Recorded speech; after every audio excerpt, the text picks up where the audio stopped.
Mumbai Indians पूर्वतन अधिनायक रोहित शर्मा आज चित्ताकर्षक अपराजित अर्धशतक इनिंग्स खेली फर्म को प्रत्यावर्तन कर फर्म को नहीं उभय इंडियंस टीम मैनेजमेंट एवं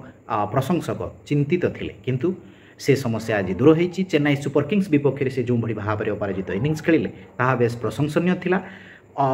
45 बल्लु से 76 रन संग्रह करते तेबे शेष जो से मैच गुड़िक खेली 7टी मैच से परफॉर्मेंस आदि भल नहीं जहाँ नहीं उभय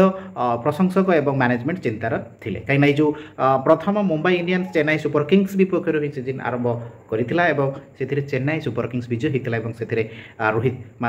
खाता खोली पार ना परवर्ती समय से गुजरात विपक्ष 8 केकेआर विपक्ष 13 आरसीबी विपक्ष 17 दिल्ली विपक्ष 18 हैदराबाद विपक्ष 26 रन संग्रह करते तेबे रोहित फॉर्म आज समस्त को आश्वस्त करिछि। सारा विश्व में हिटमैन भाव में परिचित रोहित जे कौन बॉलर को भयभीत करती ना किंतु से जो गत मैच गुड़िक जो भाई भाव में दुर्बल फॉर्म में थे नहीं जो टी समस्या लगुला ताहा अंत घटी पुणी परवर्ती मैच गुड़िक से भली एक आज जो भाई से दुर्दश इनिंग्स खेलिले चेन्नई सुपर किंग्स विपक्ष से इनिंग्स समस्ते आशा रखिंट।